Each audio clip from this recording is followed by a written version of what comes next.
good to see you again. How are you? Hey, Shawn, great to see you. How have you been? How's quarantine treating you? It's been a little difficult, but also it's created a lot of creativity for me. So trying to get some videos and things together. What have you been up to? Yeah, same. More videos, more classes. This is a chaotic situation, but that also it gives us reason for creativity to change things up. Absolutely. The one thing I will say is that I am a subscriber of your channel, and I've noticed an influx of videos from you recently. So that's really nice. Anybody who's not subscribed, I hope that they actually do, because it's pretty good information. So. Oh, thanks, Shawn. I appreciate it. Well, I guess I have more free time than usual. And with all the LSAT-Flex changes, there's more reason to create more information for everyone out there navigating this new time.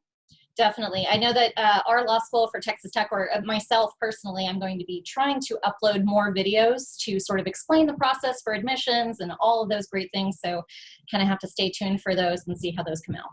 Awesome. Well, I think it's great that you're doing that and helping to support applicants in this time when you can't do the normal in-person recruiting events. Absolutely. Do we have a few that are logged in now?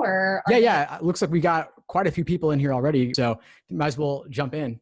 All right. Well, thank you guys for tuning in. I'm Shawn Adams. I work at Texas Tech University School of Law. I'm the Assistant Director for Recruitment, and I'm the person that goes out and recruits all of you fantastic future lawyers. And I am so thankful that Steve Schwartz has agreed to host this event tonight. Steve, can you tell them about who you are? Yeah, sure. Thanks so much for having me, Shawn. It's great to connect with you again. So for folks who don't know me, my name is Steve Schwartz. I run the LSAT blog. I also host the LSAT Unplugged YouTube channel and podcast.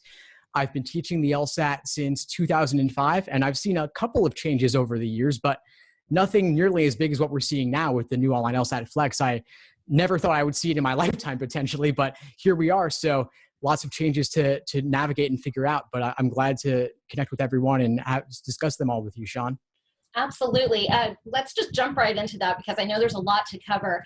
Can you talk about the difference between the paper LSAT, which was the original LSAT, and the digital, which has just sort of recently happened? Yeah, sure. So last year, for reasons unrelated to coronavirus, of course, LSAC finally moved the LSAT from paper to a digital format, and they kind of jumped over the computer altogether and went straight to a tablet format for the digital LSAT. But that was still in person. The content was identical. The only thing that changed is that they removed the writing sample from being in person and handwritten to being separate and online and typed from home, which I imagine was nice for you, Shawn, so that you could actually read what everybody wrote. It was kind of nice being able to review files now that were legible, and they included spell check, which was fantastic. So Yeah. it fixed everything. We still have a lot of comma issues, but yes, that was a really nice perk. Can you talk a little bit about the written part of the LSAT, and we'll go back to the other LSAT part, but I know that has been sort of an unusual component. Yeah. So the writing sample is interesting because writing is so important for law school and so important for being an attorney, but the writing sample is unscored, I think mainly for logistical reasons, because it would be a lot of work to score that. And there's some questions about how one would do that. And so the writing sample is unscored as it's always been. But now that it's typed, I would imagine that folks like you might take it a little bit more seriously because you can read it, you're more likely to look at it. And their brains aren't fried after doing 5 LSAT scored sections. They're doing it later from home, so they can do it when they're fresh. And when they adapted the writing portion that's now digital or from home, they kind of had to use some new software and some new, I believe you have to have a camera to record you, so they're making sure that you're the one that's doing it. Can you talk a little bit about that? Yeah, sure. So it's actually quite similar to what they're doing for the LSAT-Flex, which is it's online, it's from home, it's from your own computer. And for security, they are watching you with a webcam and a mic. For security, they're recording it for later potential review in the case of a security issue. But it's funny, nobody ever asked me, what about cheating on the writing sample? Because it's unscored, the stakes are not perceived as being quite as high. With the Flex, which we'll get into, of course, it's the same security, but people take it more seriously. And so I get the questions about cheating on that. But writing sample, I wouldn't stress too much about it overall, but I would give it a little bit more effort and more attention than previous, given that it's being looked at more. Yes, it does give you that period of time to kind of show us your thinking and your logic, your logical reasoning, and how you would formulate sort of your thoughts on something. I guess the cheating aspect would come in if you had somebody who's not a strong writer who said, "Hey, get my friend in here. They can type this up really quickly, and it'll look great on my behalf." But what I loved about it is, you're right, they started that, I believe, last year or sometime around last year. And so that gave them the up on creating the LSAT-Flex, correct? Exactly. Or was there. So Yeah, I love that they actually, with the digital transition on the tablet, they got the software figured out, they got the format figured out, the writing sample, they got the security figured out, they figured out how to navigate the tech, how to navigate the security, how to partner with companies that could handle that. And so that kind of paved the way, unbeknownst to them at the time, to do the Flex. So they were already halfway there at least. that's fantastic. So yes, so can you tell us about the Flex test?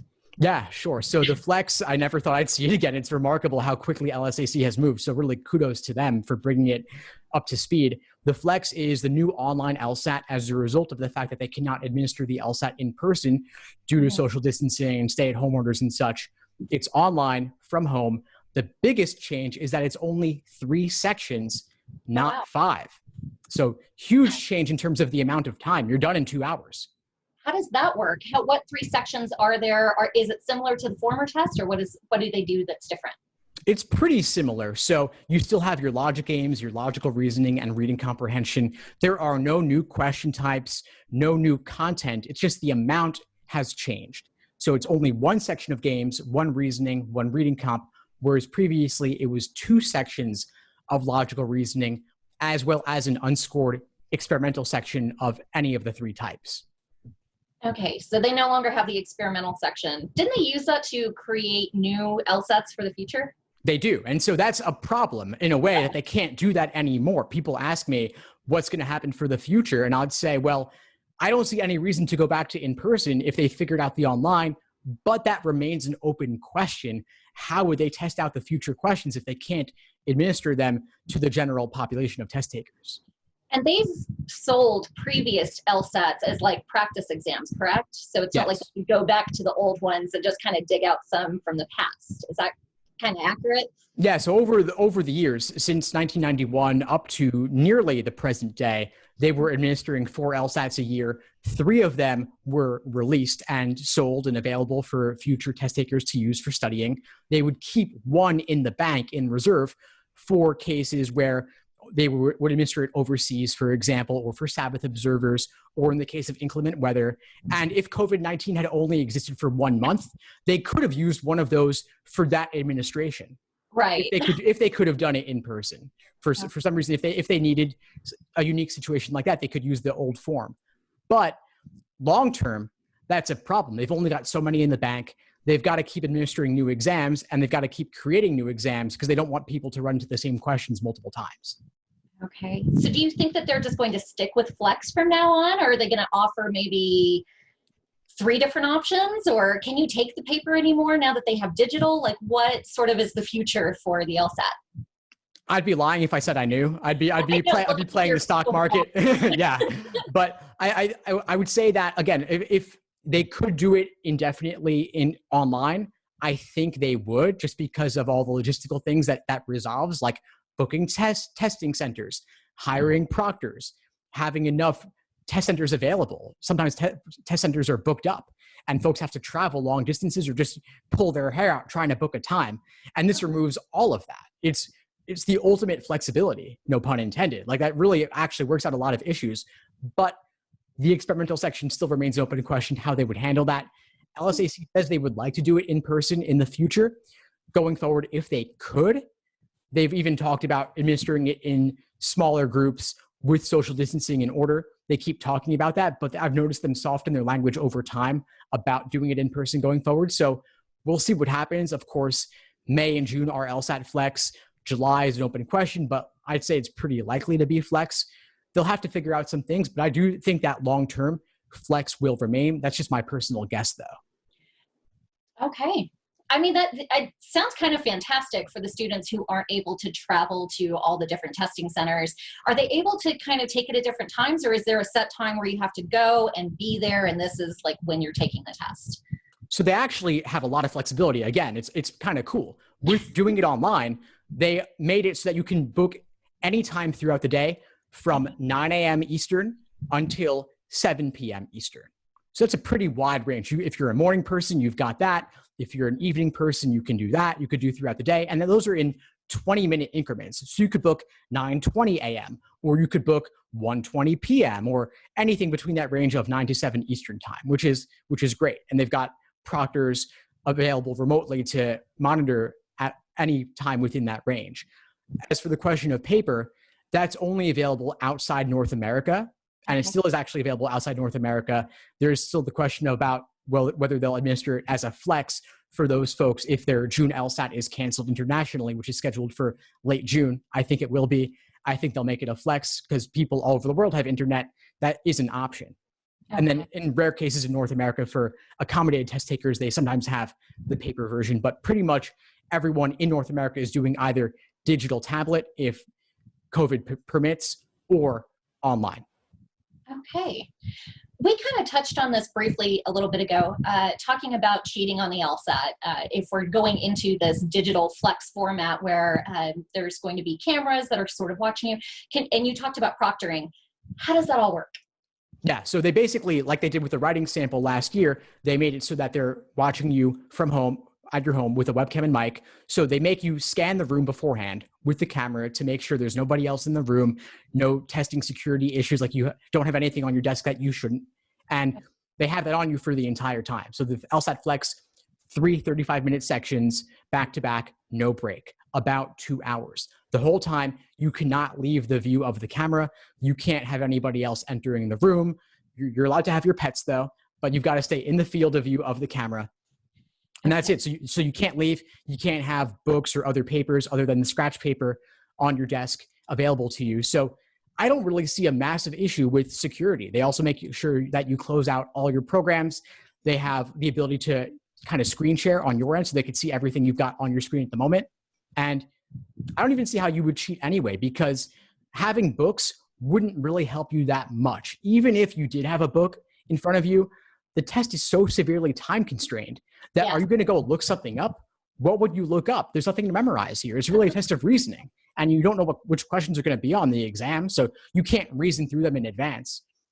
Right. I don't see it as being a huge issue, although I get why people would want to cheat if they could, given the importance of the LSAT. So they just need a big open area that has nothing around them, where they can kind of just take off the camera, show around the room, make sure there's nobody else in there to take the exam.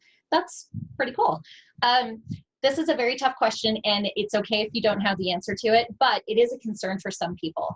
I know that there are some students or some prospective students out there who may not have a webcam, who may not have the equipment that they would need. Are there any types of accommodations for those types of students? Yeah, there are, of course. Not everybody has a suitable device for this. Some people have no computer. Some people use their smartphones or tablets, or their computer might not be up to date enough or be able to run the software. And so, yeah, LSAC is going to help those folks out. Just reach out to them if you're affected, and they'll provide you with a loaner device or connect you with a local university or law school where you might be able to take it. And at least that way you'll be set. And the other thing is, of course, it's the internet connection.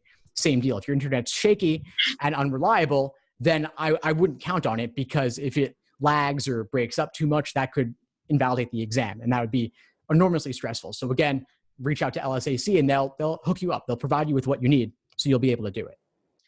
What about other accommodations? I know that there are some students who maybe need extra time, or for whatever the reason. Are they still doing those types of things with this Flex LSAT? Yeah, they are. So whatever accommodations you were approved for the regular in-person LSAT, you will have those same accommodations for LSAT-Flex. And if it's extra time, that's a very easy adjustment to do online with LSAT-Flex with the same software. Very little would change because they just have to adjust the timer. Okay. But for other things, like other accessibility issues, if the software itself doesn't provide it, like line spacing or text size, something else altogether, then you might need to go take it at a college or law school in person where they can give you the appropriate proctoring. Okay. That's fantastic that they've kind of worked all of those things out. You did say that now the Flex is a condensed version. So is the timing the same? I mean, is it just a shorter exam? And how is that scored differently? That's the big question. Yeah. So it's condensed in that you're doing fewer questions, fewer sections, but it's still the same types of sections. So you would have about 25 questions on logical reasoning for about 35 minutes. That doesn't change. You're just doing fewer questions overall. And the reason is actually simple. It's bathroom breaks. If you were to leave the room for a bathroom break, that might be a test security issue. It complicates things a little bit. They wanted to remove that. Also, ProctorU isn't set up. ProctorU, by the way, is the company that's providing the security. They're not set up for longer exams. They need the exam to be shorter. And they've had to shorten other exams too, like the advanced placement exams for high school kids. They had to shorten those too, just to make it work for ProctorU. But anyway, it's the questions are all weighted equally, which means that all sections are approximately equal. And that's different. The regular LSAT was 4 scored sections, 2 logical reasonings, making it about half the exam. Now logical reasoning's only about 1/3 of the exam. So its importance has diminished. And the importance of logic games and logical and reading comprehension has increased in comparison. So that's actually a pretty significant change. That is very cool. So with all these changes, with everything that's happened, how should you study for the LSAT? Yeah, well, the biggest change would be what I just said, which is that you might want to spend less time on logical reasoning for your studying since it's a smaller part of the exam. And you might want to spend more time on games and reading comp, relatively speaking. Okay. But because the content of the question types is really the same, not that much else would have to change, actually. Which is kind of nice. It's, for people like me, I hated the logic games. I'm not going to lie. That was the absolute worst part of the exam. And I know some people love them, and those people are freaks. If you're one of them, I apologize. But I'm just not that type of person. But there are different techniques that you can do for learning logic games. There's different things that you can learn because the exam really is accuracy and speed. And the speed is what kills you, because I think if you had all day, we'd all have really high scores on the LSAT. But are there tips that you can kind of give, or resources that you can point students to that can help them develop that speed and the accuracy? Absolutely. I mean, I agree with you. Speed and accuracy are the 2 sides of this exam. Accuracy first, then speed comes with time. And yes. I've got plenty of resources, of course, on the LSAT blog, the LSAT Unplugged YouTube channel, the podcast, the Facebook group, Instagram. I'm putting out tons of information all the time. And then, of course, there's much more in my courses as well, where I go into more depth on all of that. But where the biggest thing I would say is, for the Flex specifically, you want to think about, as you said, accuracy and speed. There's fewer questions, so each question is worth more, which means the second the exam starts, you want to be ready to go, which means you might want to do some warm-up questions beforehand. And I've always recommended this, even for the in-person exam, but it's even more important for the Flex. Endurance matters less, and accuracy and being ready to go matters much more. Okay, so I did not hear that before. Like, I should be doing a couple of tests, maybe in the parking lot before, or not tests, but a couple of questions in the parking lot to kind of gear myself up and get ready for the exam that's coming up? Yeah, so for an in-person exam, you'll be in the parking lot, and for the Flex, you'll be home. But just the same, like before you load up ProctorU, before you log in, before you're ready to go, do those questions, and then obviously put them aside, put them back on the shelf or wherever they are, so that's not a security issue. But you do want to have done something immediately before, and that's also nice because in person, you're in the parking lot. You then go in, you wait around a bit. They call your name, you fill in the bubble sheets for the Scantron, for the old paper LSAT, for the in-person one, even for the digital, they're still reading instructions. There might be 20, 30 minutes before you actually start. Now, you do your questions, you put them away, then you hit start on your screen, and you're in. That's fantastic. So I'm trying to think, how can you simulate sort of the Flex or the digital, or is there a way to do that at home? There is actually. In LSAC, they've got a program called Law Hub, also known as Official LSAT Prep Plus, where they've put over 60 exams in the digital LSAT format, which is the same exact format you have for the Flex. The difference being 3 sections for Flex, not 4 scored sections for the digital. And so just skip one of the logical reasoning sections, and you've got a pretty similar exam that's comparable. I get a lot of questions regarding the score conversions, the scoring scale, because LSAC has not released scoring scales for the LSAT Flex, only for the digital LSAT. And so somebody sent me this calculator where you could actually put in your results, and it'll give you a rough approximation based on your overall accuracy.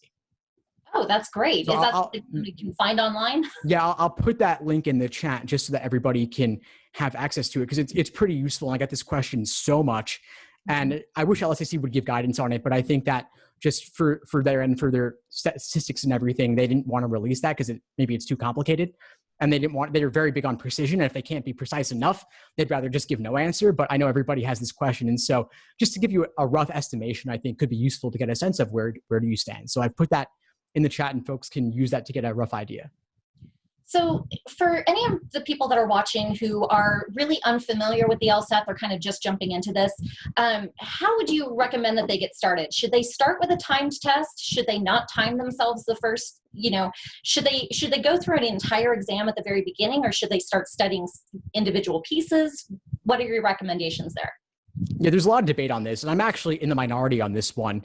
I am actually against taking cold diagnostics because the LSAT's like a foreign language. Typically, you're not going to score that close to your potential, and it can be discouraging. So I say, if you're learning a foreign language, give yourself a chance to learn the language first before you try to read a book in that language and then beat yourself up for not doing that great. So that's my perspective on it, but I could see the usefulness in that it gives you a benchmark from which to later measure your progress. Because you can see it went up. Yes, I can see it from both sides. I think the jumping off without really knowing what any of it looks like kind of gives you an idea of what to expect, because I know a lot of students go into this thinking, I did well on my SATs, I did well on ACTs, or well in college. I didn't really have to study that hard. I'm going to ace the LSAT. It's not a big deal. And they don't understand that it really is learning a new language. And it's hard to explain that without actually showing you what we mean by that. And so going through an exam, even if I like to tell students, take an exam, but don't worry about your first score. Don't let that freak you out or anything else. Very few people actually do really well on their first exam, just trying it out. But it gives you an idea of how difficult it's going to be and how much time you need to put into doing it. One of the things for me, again, I hated the logic games. So one of the pieces of advice that I give to students that are similar to me, I say, do one logic game, just one set of criteria and one set of questions. And if it takes you an hour to map it out, to diagram it, to understand it forwards and backwards, inside and out, that's fine. And then the next time that you do one that looks similar, it'll take you 30 minutes and then 15. And then you'll get down to the time that you need for the exam, rather than freaking yourself out, getting frustrated, throwing your pencil and saying, I quit. I like that a lot. Yeah, reducing the time little by little. Yes. The diagnostics, if they emphasize the importance of the exam to you and how much work you have to do going forward, that's fine. That's certainly a benefit. And if you've already studied a bit and you're retaking, then a diagnostic could be great to help you find your weak areas too. If you already have a rough sense of what's involved and you want to dive deeper to shore up your foundation, that could be a really good way to do it too. Definitely. That kind of brings me to timing. This is a big one. Law schools begin accepting applications, and I'm talking generally law schools, not the ones that have 3 start times. I'm talking the ones that start in the fall. We begin accepting applications in September, the year before the year that you want to go. So we've been accepting applications for this coming fall since last September. So it's important to understand the timelines for when you should take the LSAT. It's important to understand whether or not you are going to take the LSAT more than once, or if you're one and done, because I think that affects your timeline for studying. Am I wrong? No, it matters a lot. Absolutely. Yeah. I believe that if you are looking to apply this September and you have not taken any LSAT before, you really should be into it now. This is May, classes are done. Even if you're working, hopefully it's kind of slowed down, especially with what's going on in the world. You should have a little bit more time at home. This is a great time to kind of buckle down. But how long would you suggest spending, say, per day on studying for the LSAT? I would say if you've got all the time in the world, if your schedule is wide open, then 5 to 6 hours in a day could be fine. I wouldn't do more than that because you run the risk of burnout. Yes. I had somebody ask me, should I do 8 hours a day for 60 days straight? And I said, absolutely not. Recipe for burnout. Yeah. Slow and steady here. This is a grueling exam. It's difficult. It takes time. It takes a lot out of you. So maybe 2 to 3 hours in the morning, 2 to 3 hours in the afternoon, and you're done. And you've got plenty of time for self-care and any other obligations you have. And if you're busy, then if you have work or if you have school, even under stay-at-home orders and such, or if you have to go out and about, that's fine too. Then just do one study chunk of 2 to 3 hours and save the rest of the time for whatever else you have to do. And it's important in education. I was a former teacher, so having those breaks in between what you've just learned to really let your brain kind of soak it in and to be able to retain that information.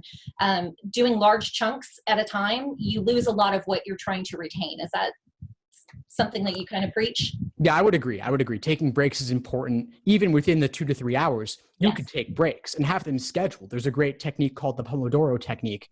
Yes. And there's an app called the Focus app that actually executes this on your phone, and it's free. Look it up, the Focus app. And basically has these periods of 25 minutes of work, 5 minutes of break, where you could check email, social media, get up, walk around, then get back into it. So you always know you have a break coming up, but you can't take it yet. So you're still at the books.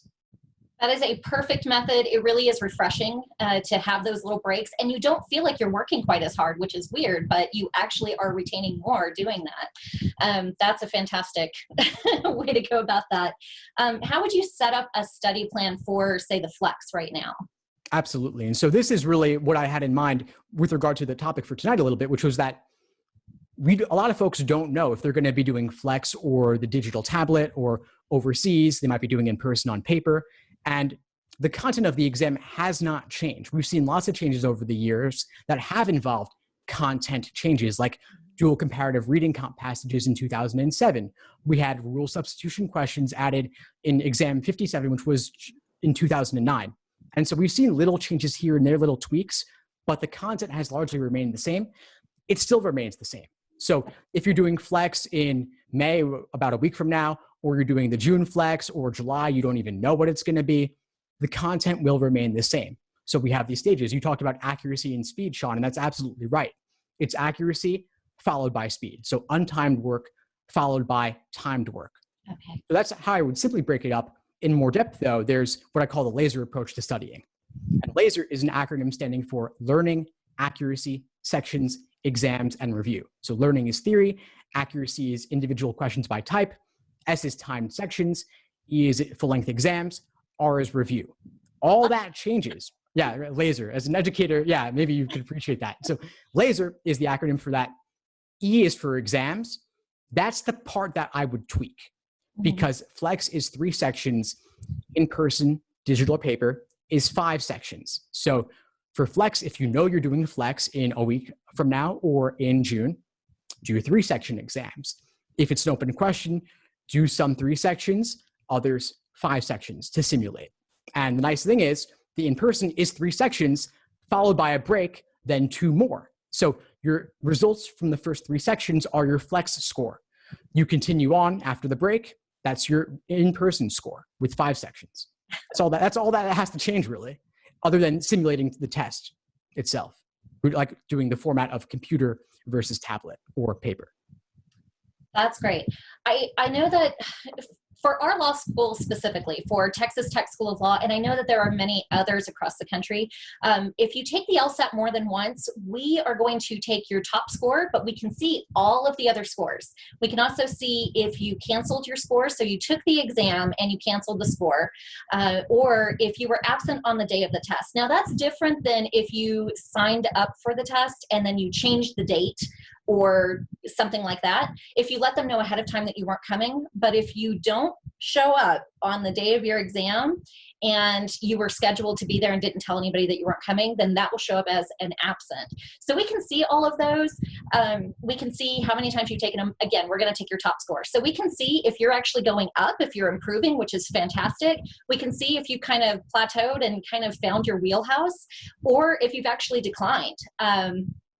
But there are a lot of other schools out there. I know UT, I know A&M, and I know several others outside of the US do average your scores. So it's important to note that. So if you are going to take the test multiple times, it's great if you could just do a one and done, right? If you are, how many practice exams do you think somebody should take roundabout? I know it's I love the lawyer answer, it depends on the person, but how many do you think is adequate to know where you might score around on the actual exam? I would say that 5 is the minimum I would recommend. I would say that's adequate. And I would actually say 10 for before test day itself. And obviously, if your test is in a week, you don't do all 10 in a week if you haven't done any so far.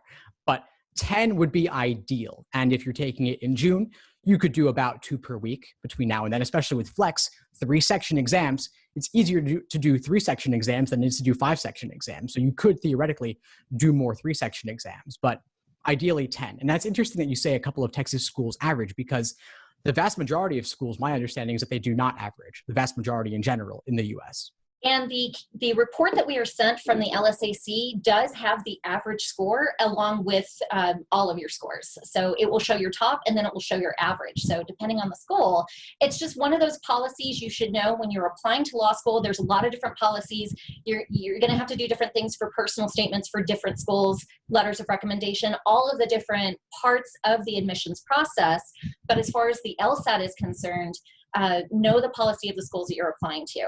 So very important. And the LSAC kind of did an odd thing in the last few years. They had a limit on how many times you could take the LSAT, and then they removed that limit, and then they placed the limit back. So anybody that was caught in that weird time period, I don't know how they're dealing with that. Have you heard anything? Yeah, so I mean, they basically said that the new limits that were implemented last year in July and September 2019, they were not retroactive. Okay. So any number of times you took it before didn't matter. It's only going forward. So very few people should actually be affected by that who are with us live right now. That's good. Yeah. I'm wondering, Shawn, if there's 2 things you could confirm for myself and everyone watching right now. One is, in general, could you just confirm my understanding that the vast majority of schools in the US do not average multiple scores? You mentioned it because you mentioned a couple in Texas. I think there are many that don't. I think that there are some that do. So I only know of those 2 specifically that do. And I know that we don't. So we're not going to average your score. We're going to take your top one. Another thing that we don't have is for our early decision, if you apply between September 1st and November 1st, there's that period of early decision. Ours is not a binding application. So there are some law schools where if you apply for early decision and you get in, you're contractually obligated to go to that school, and you have to withdraw from all the other schools. For ours, we hope that you're going to come to our law school, but we're not going to force you to. So it's one of those things. There's good things, though, either way. If it's one of those top schools that you really want to go to and you get in for early decision, go there. That's fantastic. Hopefully you get great scholarships. But yes, so. Well, it's nice that you allow that flexibility, though. Yes. So my other question for you is I've gotten this question a lot from folks, a lot of confusion around it. How do you view the results of LSAT-Flex relative to the regular in-person 5-section exam? I think we're going to be reviewing it pretty much the same way. I will tell you that everybody's going to be in the same boat. So you're not going to be looked down on if you took the, sort of 3-section test versus the 5-section test. We all understand, we're all humans. Everybody on the admissions committee for our law school, and I'm sure across the country, we're humans. We understand that there are things that happen that are out of everybody's control, like COVID-19. So we're going to understand, we're going to look at those dates. If you took the LSAT prior to, and that was your higher score, then that's not affected by COVID-19. But if you've taken the Flex now, it's absolutely, we're going to understand that that was the exam that you were able to take. Now going forward, I don't think that's going to change. We rely on the LSAC to have a comparable exam. Who knows what will happen in the future if they get the scores back from a couple of tests and there's some anomalies, then we'll deal with that as it comes. Nobody has that crystal ball. I can't tell the future. But right now I can tell you we're going to view those the same as any other score. So that's good to hear. Yeah, I mean, the folks at LSAC, the ones who create this exam, they are obsessive about the data. They are extremely precise about it. They have very detailed reports that even I have difficulty understanding, navigating through all the language of psychometrics, but I don't believe they would do this exam if they didn't think it would work well, if they didn't think the results would be comparable. No, I don't think that they would either. So this is great for the students. I mean, I think that it's an advantage to be able to take it now. If you're prepared, don't take the exam if you're not prepared. If you haven't studied enough, if you're scoring in the 120s and 130s, I don't recommend you taking the exam because there's not a law school out there that I know of that is going to accept somebody with those scores. And that's a good thing. I kind of want to briefly touch on this because I know it hurts people's feelings when they don't get into schools based on like poor LSAT, performance. The one thing I like to drive home is every single point on the LSAT really matters because it's a 61-point spread, right? It's between a 120 and a 180. So every bit of that really, really counts. So if you're 5 points above, you could be looking at amazing scholarships. If you're above the medians of the schools that you're applying to. If you're 5 points below, that may be difficult to get in, or you may get waitlisted, like depending on, the applicant pool that year. If you're 10 points below, it is very difficult to overcome that. So those medians are there for a reason. But this is why I'm telling you that it's important to get those LSAT scores. You deal with data all the time, so you understand that we understand from those scores who's going to do well and who is not. And you don't want to go to law school and incur so much debt, especially if you have a low LSAT score and you get into a law school, chances are you're not getting a good scholarship, if any scholarship money. We don't want you to go through the program, spend a lot of money, not come out with a degree, we want you to succeed. So that's why people like Steve, who's amazing, and there's other programs out there, do whatever it takes to get those great law school or LSAT scores, but work hard at doing that so that you can prove that you're ready for the rigor that is law school. Is that what you would say? Yeah, and I'm really glad you raised that point, Shawn, because I actually get a lot of criticism for saying that exact thing, the idea that your LSAT score it's there for a reason. It actually is somewhat predictive of first-year law school grades, bar passage rates and such, less so to how you'll be as an attorney. And of course, there are exceptions. There are people with low scores who pass the bar on the first try. There are people with low scores who do very well in law school. But on average, it's a great determinant overall. And a higher LSAT score, aside from predictive value, it can unlock scholarship money. It can unlock getting into better schools. I'm sure that to some extent, your hands are tied in terms of giving out money, unless they've got the score above the medians, or at the medians at least. Those medians for scholarships, the medians are incredibly important. So you need to have the good grades, you need to have the good LSAT score. The thing with the GPA is typically by the time that you are beginning this process and applying to law school, you're towards the end of your college career. So hopefully you've kept your grades up the entire time. By the time that you graduate, your GPA is set. You can't change your undergraduate GPA. Some people go and get a master's later on. Let's say that they did not do so hot in undergrad, and they go back later on, maybe get a master's degree, really prove that they are academically, successful. Those are great, but we still go by the undergraduate GPA. So, to get good scholarships, you need to be above the GPA or the GPA and the LSAT median. The great thing about the LSAT is you can learn how to do it. You can crack the LSAT. And so that's an important thing to know. If you're not hitting those scores, if you're still below, even if you have to postpone for a year and really just put some time and effort into studying, that could mean thousands and thousands of dollars in scholarship. So if I can go to law school, you can go to law school. Let me tell you that. I am not a genius on any level, but I did get into law school. I successfully completed law school. I am barred in the in Washington, D.C. So, you can definitely do it, but it's going to take a lot of work.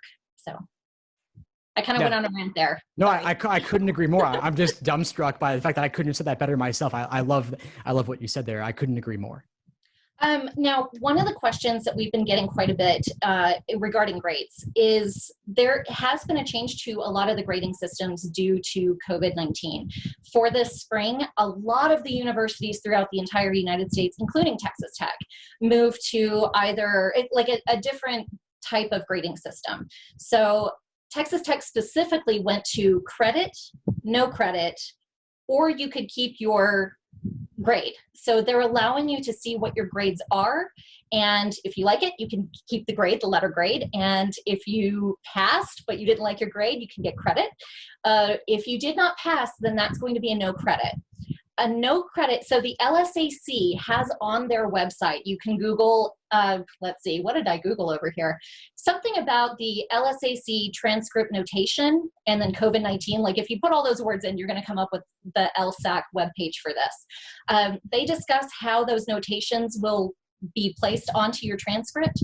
And they're also going to include a letter with all of the applications that come through that were affected by the COVID-19 if they have those grading differences.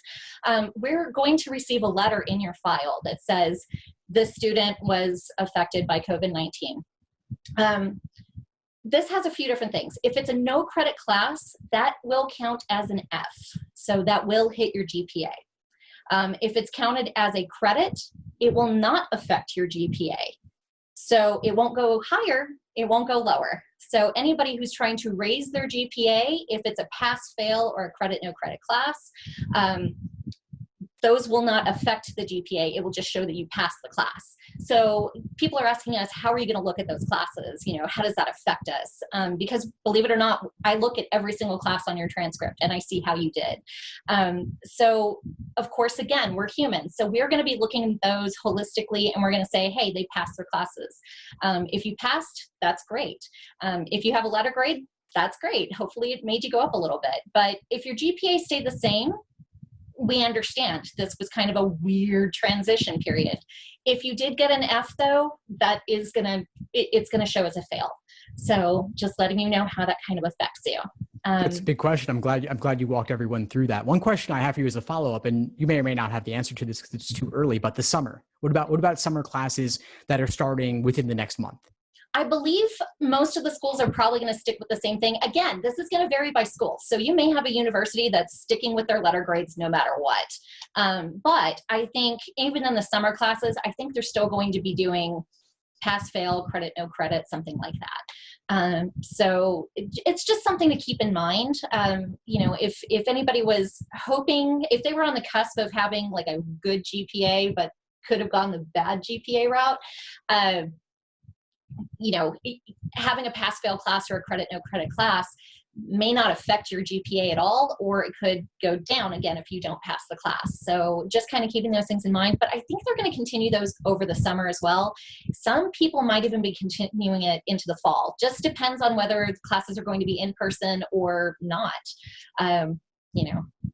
Of course, that is a big open question. It's so tough right now. It's difficult to know what's going to happen, but you know, we're all doing our best. Of course. And if you don't mind, I'm sure you get this question every single day. Where's Texas Tech at on classes for the fall?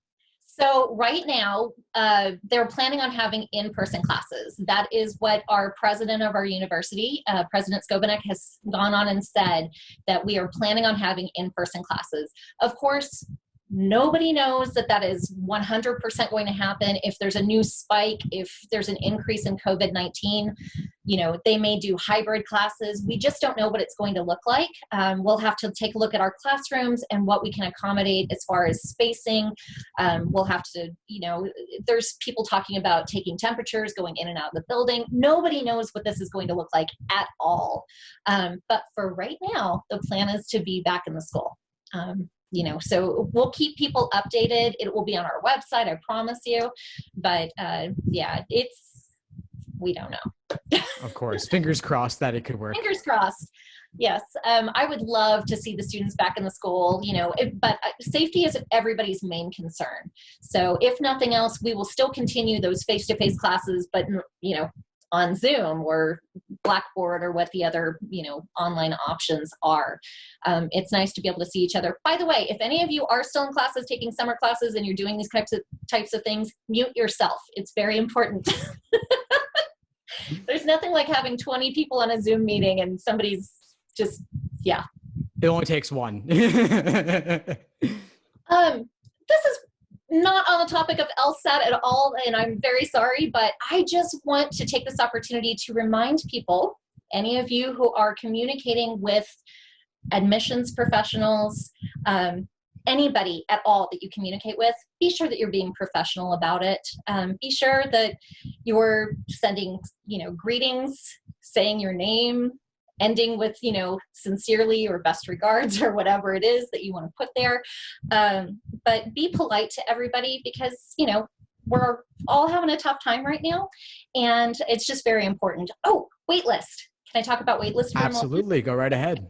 One of the things you can do with the LSAT, if you are on a wait list, is if you are able to take the LSAT again and your score goes up, always let the schools that you've applied to know that. If your score has gone up and you have a great GPA, we want to know that. Also, be sure to do the letters of continued interest. If you don't send that to a school, we're not going to call you off the wait list because there are other students who did show that interest. So the wait list announcement to you get, hey, you're on the wait list, and we ask you to send that letter of continued interest. If you don't do that, we think that you're not interested. So be sure that you do that.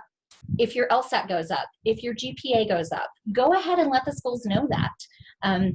It may be something that kind of puts you ahead of other people on the wait list. We don't have a weighted wait list, so we don't have them numbered or anything like that. We pull for different things that we're looking for. Sometimes we're looking for a higher LSAT, sometimes it's a higher GPA, sometimes we're just looking to fill in, more diversity within the school, different things like that. So you want to be sure you're putting your best foot forward and being polite, and don't call every 2 to 3 days because we won't have an answer for you. Right. I actually had one follow-up point for you, Shawn, regarding the greetings and ending closings on communication with law schools. Yes. I could certainly see how that would be an issue, and professionalism is important. I'm wondering if you're doing any video calls with applicants, and if so, any best practices to follow there, like not being in pajamas, being in a good environment. Anything you could speak to there? Absolutely. We do have Zoom meetings that are available for anybody who wants to talk to us. We can give tips on the admissions process. We can answer any of your questions.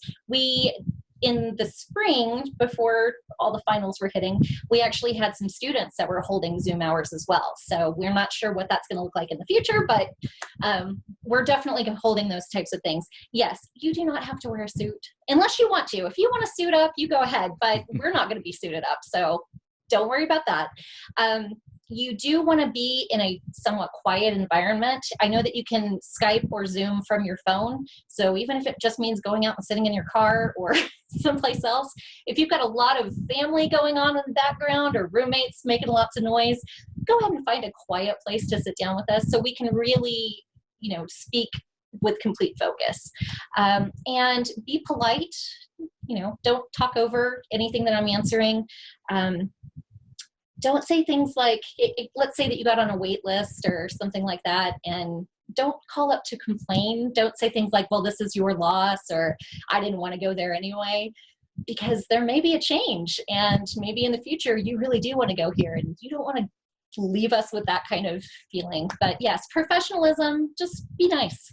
We'll be nice to you. You be nice to us. Yeah. Remember that you're looking to join our community, and we take that very seriously. When we're building our community, when we're reviewing files, we're looking for people that we believe are going to be amazing attorneys in the future, but also will be fantastic in our community and really fit in. So Lubbock is a very special place. I'm not from here. I'm from Houston, Texas, which is third largest city in the U.S., something like that. Wow. So Lubbock is around 250,000 people. We haven't had the census come back yet, but that was what it was the last time. It might be closer to 300,000 now.